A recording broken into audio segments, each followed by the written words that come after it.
Hi, David Bizard here, and you are watching PowerTec 10. Give me a few minutes of your time and I will give you in return the experience I've gained over 60 years of race-winning engine building. In this episode 62 of PowerTec 10, we are going to look at further technology that you need to know about valve trains. Yes, the subject, zinc.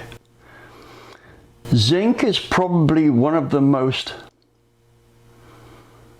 touted additives ever in automotive history, and it's won a reputation which it may have deserved 50 years ago, but not anymore. Let me fill you in.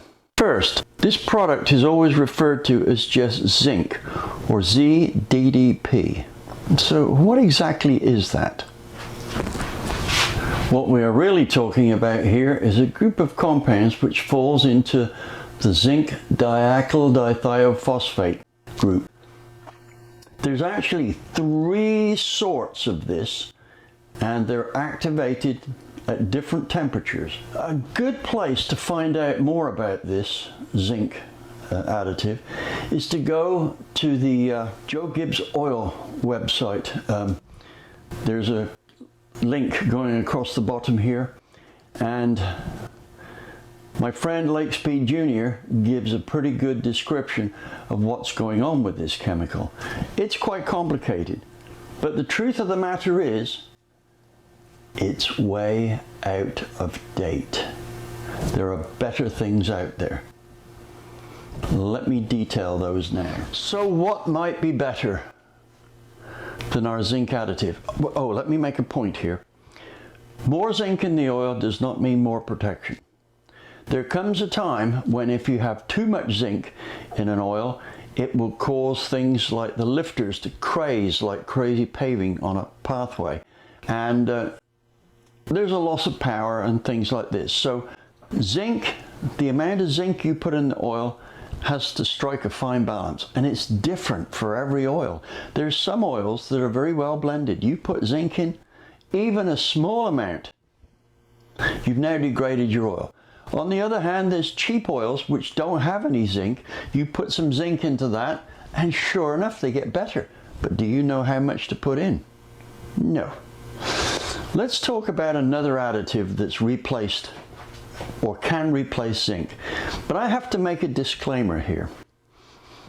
Way back, some 25 years ago, I was approached to test an additive called Oil Extreme. And it was a startup company.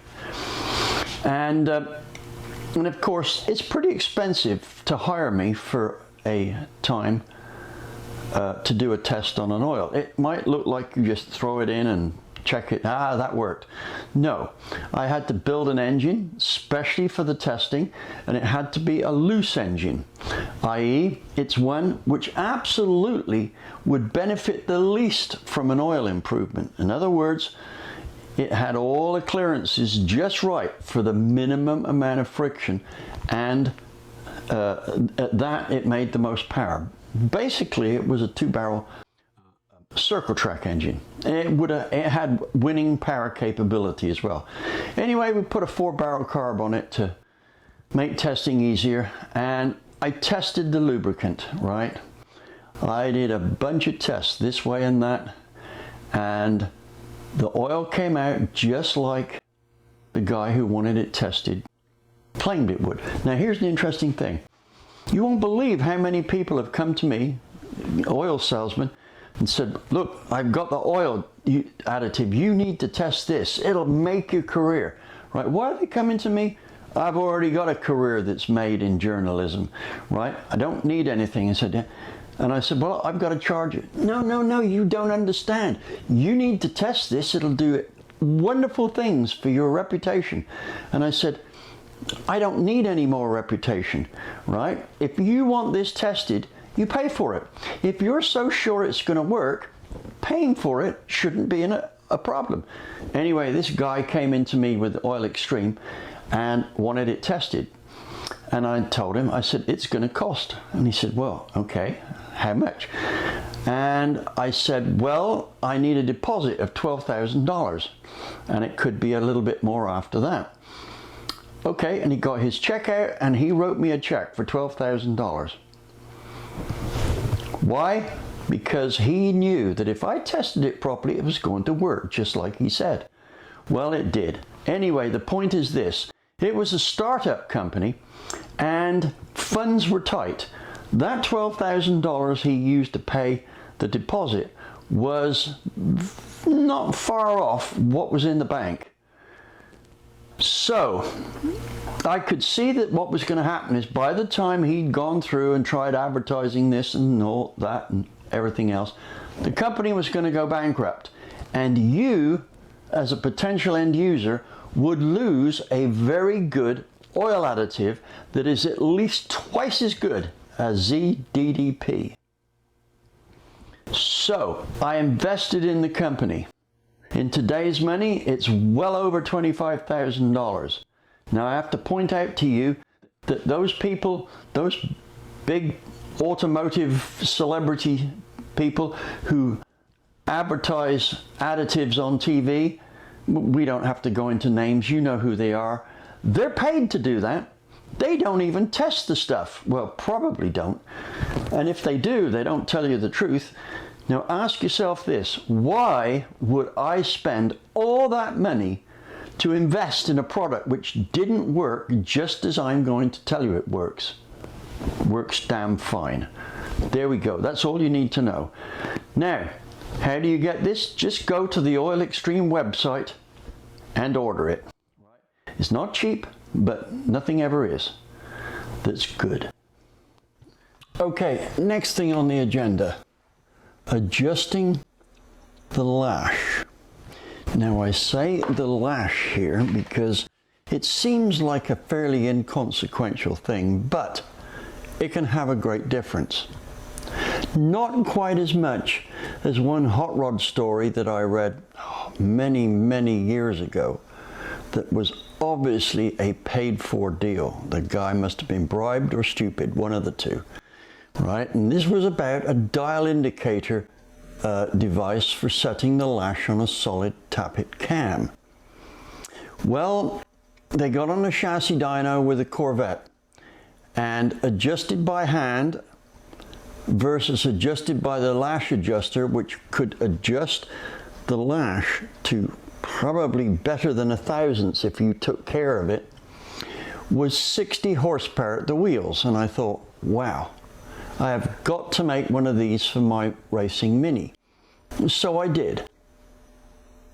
Got to the chassis test facility, chassis dyno test facility a few days after I'd made up this device and adjusted my valve train as accurate as I could with feeler gauges. Then dynoed it. Next, adjusted the lash with the lash adjuster to get it just right. I was surprised. I could be up to 2 or 3 thousandths out with the feelers. So it was different, but you know, I've adjusted valves a lot. Now I did this test 50 years ago. Yeah, it's a long time, 50 years ago. Anyway, reran the dyno test and guess what? We couldn't even see a whole horsepower difference. And I came to the conclusion that everything you read in magazines may not be true unless I wrote it. Well, that's not quite accurate. I know that there's some writers out there, and I can name them, who are very trustworthy with their results and they do their testing very thoroughly. But there's also a lot of rip-off artists, and maybe that's a video, a tell-all video in itself. Right? These rip-off artists have cost me a great deal of money. If I said $250,000, I would be probably very well on the conservative side. But anyway, valve lash, enough of these stories, valve lash. Let's first deal with solid lifters, right? there is this tendency amongst many hot rodders, and usually the newer ones, that think that if they adjust the valve lash tighter, then they've got more duration, so it should make more horsepower. Well, the unfortunate thing is that the lift rate is so low on the tappet ramps that it constitutes nothing more than a leak in the system, and usually the power drops. We find that opening the seat valves off their seats fast and closing them fast helps the power output by virtue of the fact of closing the valves slightly earlier and quicker, usually at the end of the cycle, and this bumps up torque. Now, the best deal is to have the exhaust a little looser than the intake, and that's not because of the expansion. That is because the exhaust is much more influential on the idle quality and the vacuum. May not make much difference on a race motor, but that slight delay between intake and exhaust can make a difference in horsepower. I usually start off with the Lash. This is on the dyno. I usually start off with the Lash a little on the loose side and then progressively tighten up. First the intake and then the exhaust, and then I go back to the intake. Figure that you're going to probably end up with 2 or 3 thousandths more lash than you anticipated. Now, you can't use too much clearance because it will beat the valve train to death. Also, having that very fast closing on the intake can lead to early valve bounce, and it'll hammer the seats out. So be moderate there. Now let's turn our attention to the hydraulic cams. The standard method here is to adjust the lash down until the push rod just starts to bind up when you try twisting it, and then turn it a quarter turn more. What's the reason for this? Well, if you ask most hot rodders, and for a precise reason, they don't have one. Well, this is what the manufacturers recommend. Well, they do, but not for any performance reasons other than the fact that a quarter turn into the system will mean that the chances of adjusting the lifters in the next 100,000 miles, assuming the oil's changed, is pretty close to zero. So it's a convenience deal, i.e. you adjust the lifters and you forget them. Are we performance enthusiasts or not? Yes, we are. Why the quarter turn in? Well, like I said, it's just for convenience. If you've got a lifter that is bleeding down, and most of them do, to a certain extent or other, then what happens is the lifter will bleed down, and the chamber in the lifter will have to refill almost in its entirety before the next cycle comes about. So the bleed down causes a reduction in duration, and also it's on the end of the stroke that's most important. That's if we've got headers on, we're going to have that extraction effect. We want that exhaust or intake to be available or give lift at a time when the scavenge cycle wants it.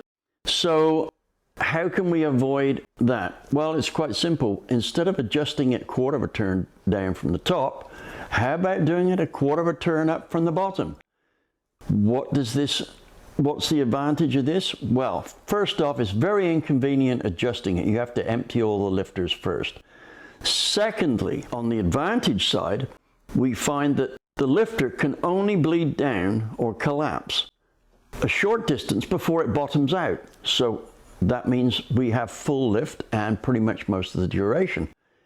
The second reason is that it takes very little oil to be pumped into that lifter to fill it up ready for the next cycle.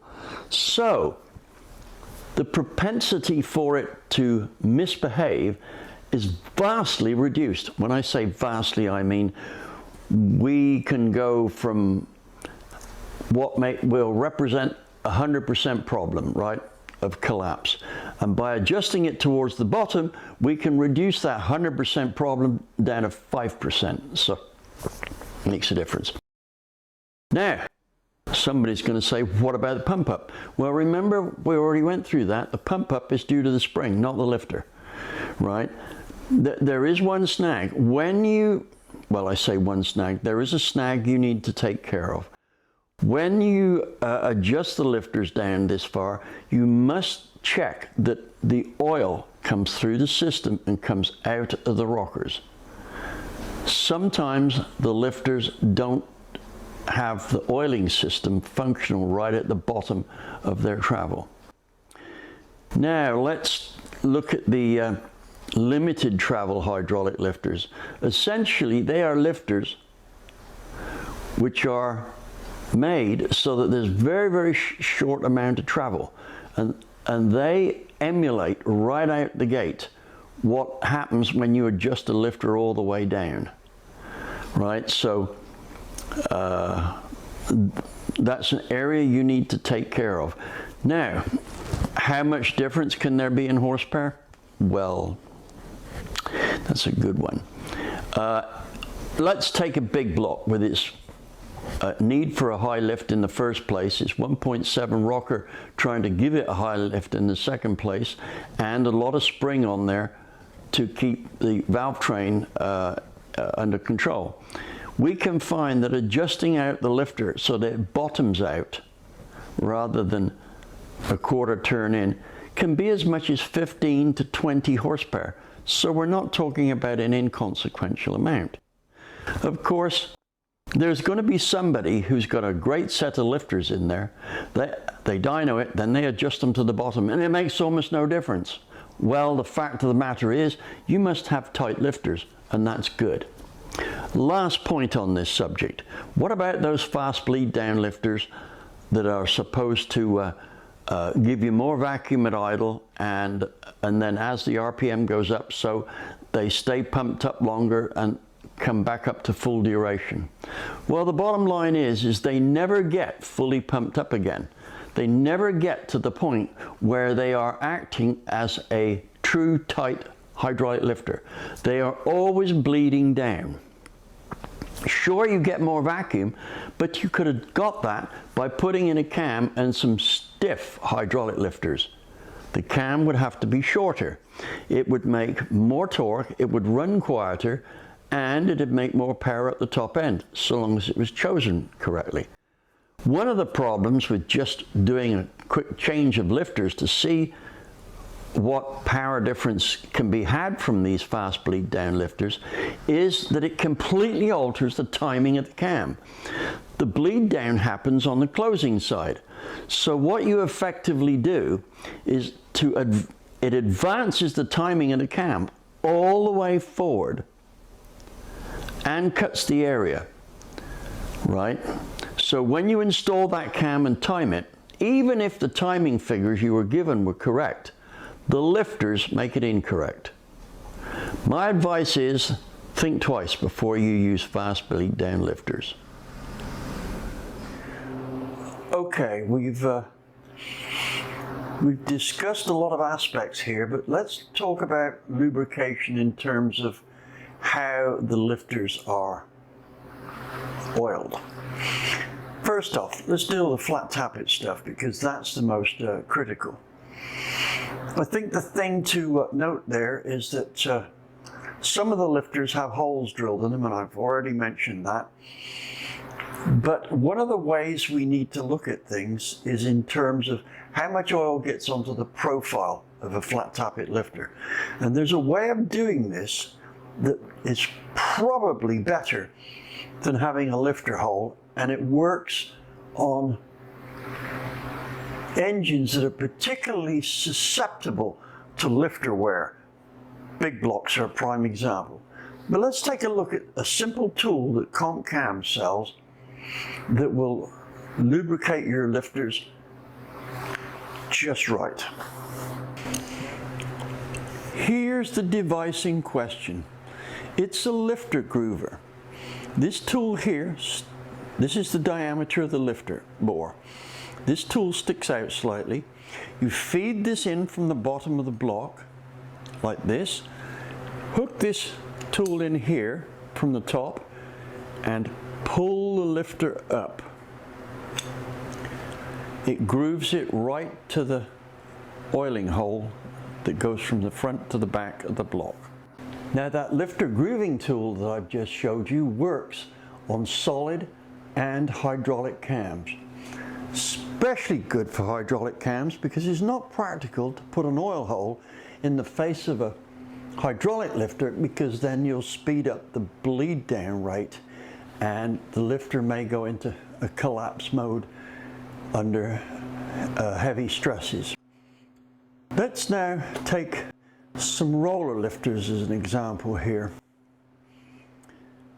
Normally roller lifters are subject to higher loads, but when we get to really extreme loads, the normal roller lifter can suffer from unreliability and it can actually cause the rollers to break up.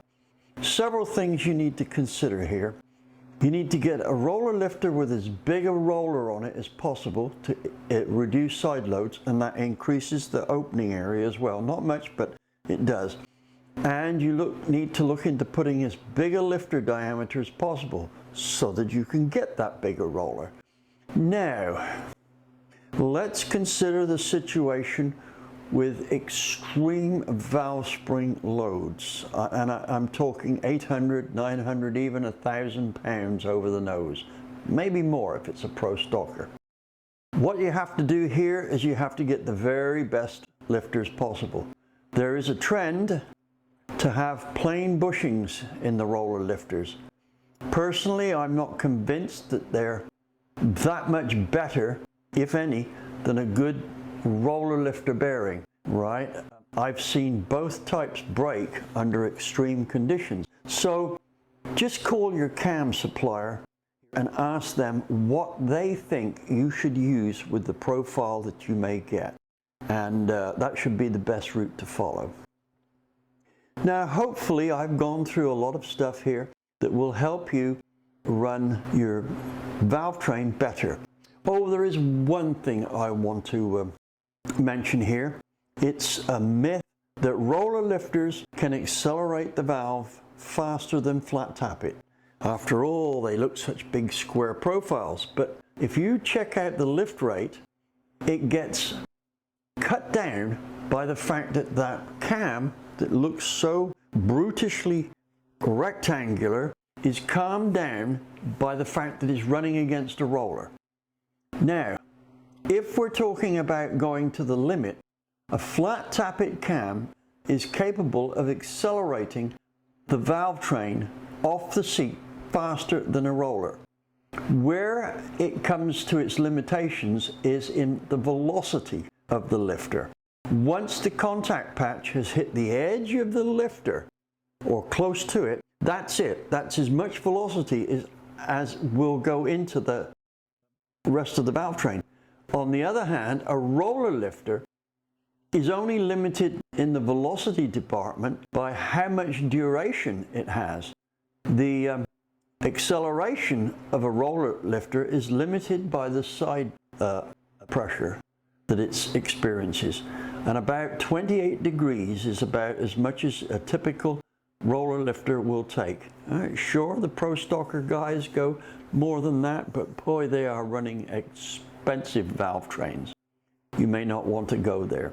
If you do, then you better do your research really well. Okay, that's it for my lifter session here. Any questions, you put them down at the bottom here, and I'll see if I can get to answer them. As for whatever we're going to talk about now, we'll deal with that in the next video. So for now, I'm going to say I'll see you next time, and we'll be busy between now and then preparing our next tech video for you. Thank you for watching.